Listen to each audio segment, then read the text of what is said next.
Five Nights at Freddy's fan games are a genre that knows no end, and I do mean a genre. What started with extremely simple, if challenging, office gameplay expanded into a whole new format for horror gameplay. A sort of sit and survive format revolving around fending off threats with your limited resources. However, as FNaF grew, fan games grew with it. Before long, the sit and survive formula was being challenged in favor of free roam experiences, probably the most iconic of which being the joy of creation.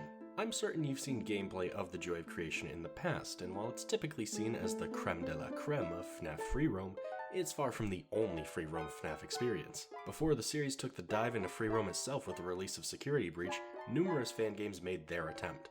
Oddly enough, although Security Breach is not a great game, I'd still say it's better than the vast majority of these free roam titles, if only because these fan games are very rarely of any decent quality.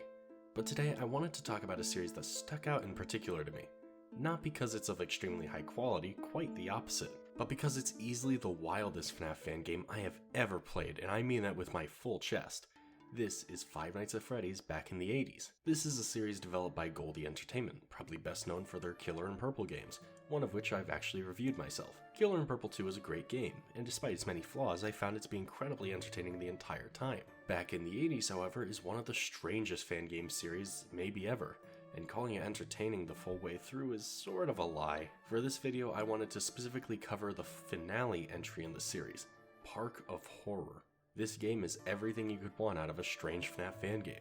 It's got weird models, an odd story, voice acting which varies in quality, random YouTuber cameos, and a gun battle against a Vanny model from before Security Breach came out. But we'll have to work our way up to that. I wanted to actually focus on what experiencing Park of Horror was actually like firsthand, because if you haven't played it for yourself, I don't think you're really getting the full scope of what this game is. But first, I want to specify that this video is not meant to in any way discredit Park of Horror.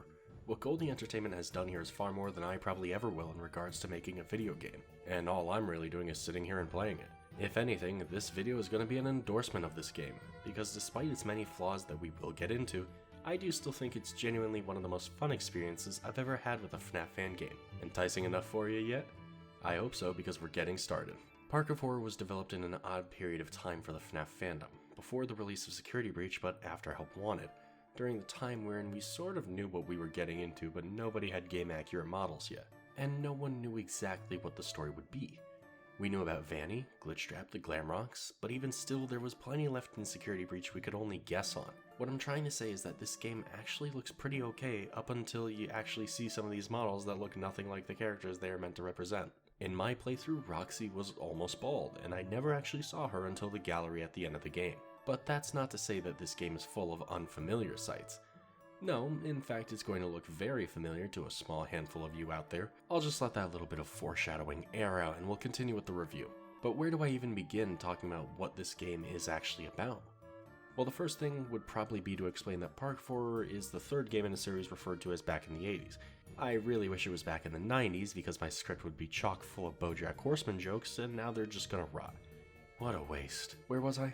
Oh yeah, I should clarify I haven't actually played the first game in the series, the simply titled Five Nights at Freddy's back in the 80s. I was initially going to so I could have a frame of reference, but unfortunately it crashed literally every single time I tried to run it, and I have no idea why. I also played the second game in the series, and I have to admit there's some good ideas here, but I'm not going to be talking your ear off about those two first games when there's so much more fun stuff in this one to talk about.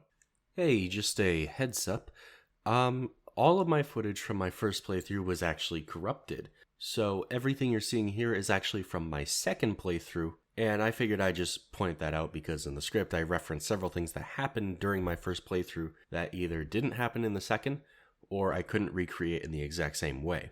But anyway, this is not the fault of the game, I just wanted to point out why there might be a discrepancy between the footage you're seeing and what I'm describing. And that's fun with a capital PH because this game may be mildly acidic and aggravating to the skin. So laying out the basic story, Jim Afton and his son Brendan have visited Freddy Fazbear's theme park, where Brendan ends up getting lost.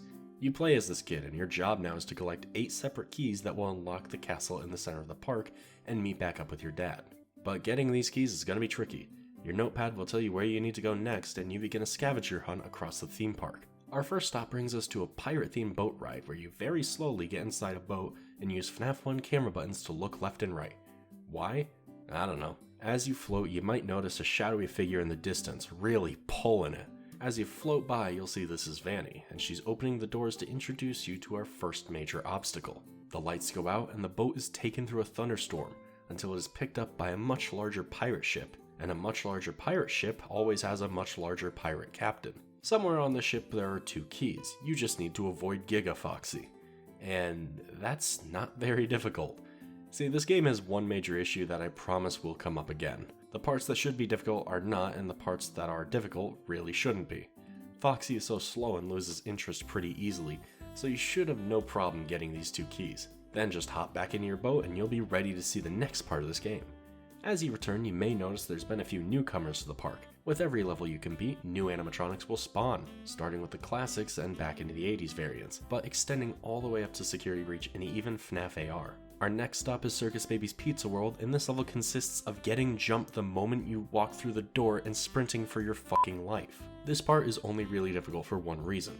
The hitbox to grab each key is fairly wonky and you probably won't get it your first time running past. However, you pretty much have to always be running because you are almost always going to be in the line of sight of multiple animatronics. This background part is especially bullshit, with it being at the far end of a long narrow hallway. I got lucky here, but if there had been multiple animatronics approaching me this way, it would have been game over. But once you have both keys, you can leave, and even more animatronics will be roaming the park. It's starting to get a bit crowded, but we still have a long way to go. Let's move on to Fazer Blast. Fazer Blast in this game is a shooting cart ride that brings you past a bunch of Freddy and Space 2 sprites, complete with fourth wall breaking MatPat, Dako, and Markiplier cameos. This may actually be the worst part of the game. In the previous sections, there was something enjoyable about the absurdity, but here there's really nothing I can praise this section for. In order to progress, you need to get every single target. The problem is that your gun does not work like a gun. It works like a fucking catapult. Precise aiming is just not a thing, and when you do hit your shots, sometimes they just don't register. On top of that, if you miss the completely hidden 500-point target at the very beginning of the ride, you have to do it all over again. But you still have to wait for the whole ride to be over before you can get another shot at it. This part of the game is tedious, it's unfair, and it's not fun. If there's any joy I have in it, it's looking back at the footage and laughing at my own frustrations and disbelief over this level.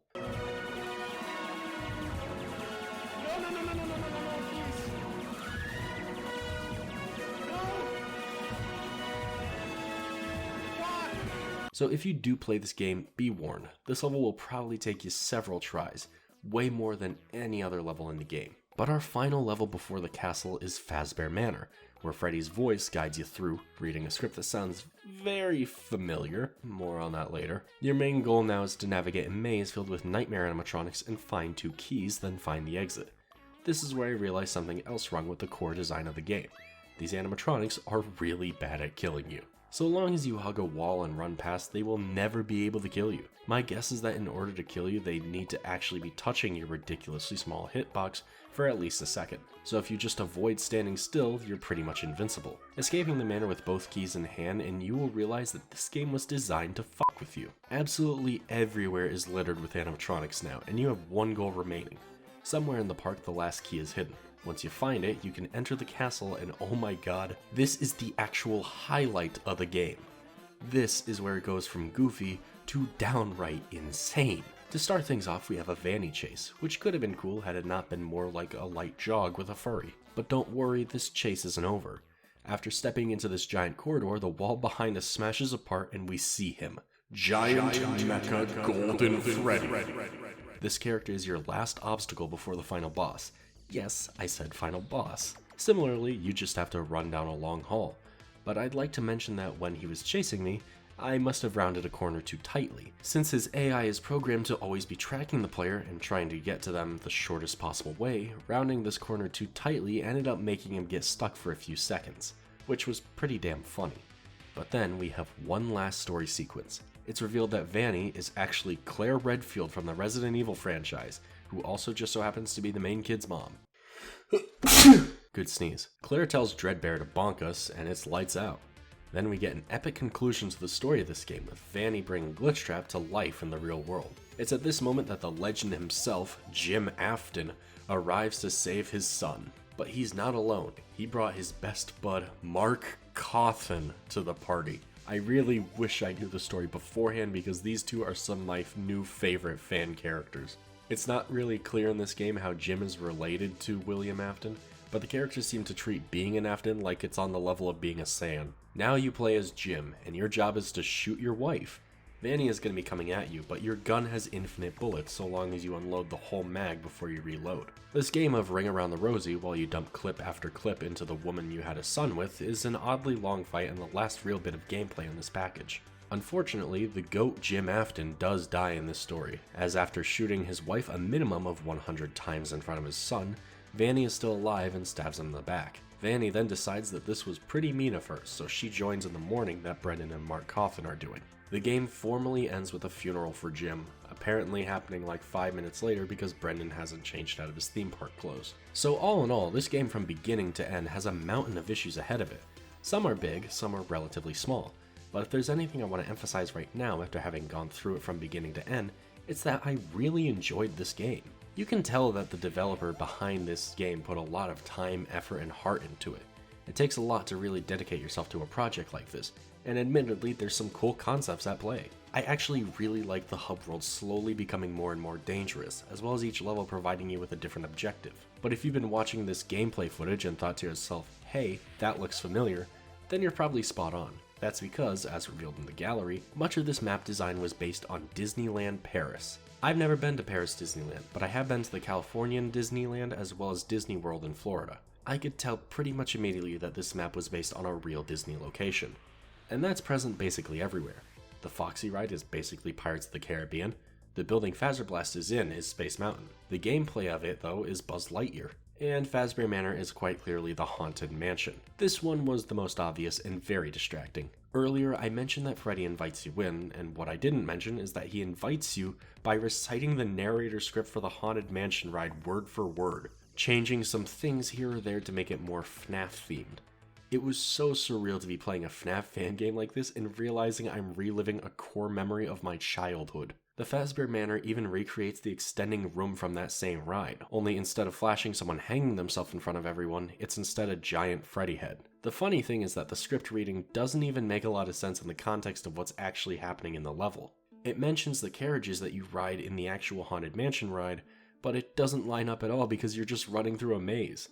This is why I brushed through the Fazbear Manor portion so quickly in the main review part of the video. I had to talk about just how wild it was as an experience. And I don't mean that this Disneyland inspiration is a bad thing. I'm actually pretty happy to see it here because, oh my god, I'm a human being who likes going to theme parks. Shocking, right? You'd think as a FNaF fan I don't go outside, but wow, I actually like stuff. Here's a picture of me standing next to a Michael Myers mannequin at Universal Studios back when I was like 13 or 14. Cool, right? Regardless of what I used to do for fun, I'm just glad to see something like this in a fan game. This is what I meant by heart. In all fairness, it probably would have been way easier to just make a new map rather than transcribe an existing theme park into the game. It would have been easier to make the Fazbear Manor static and unthemed rather than making it into the Haunted Mansion. It would have been easier to do a lot of these things, but it would have ultimately subtracted from the overall experience. I think that one of the best ways to tell if a fan game is good is if you can feel like the developer had fun making it. And this game just, actually reeks of fun. Anyway, I don't have much else to say in this video. Thank you so much for watching my review of Five Nights at Freddy's Park of Horror. If you enjoyed this video, be sure to subscribe, and I'll see you in the next one. Peace.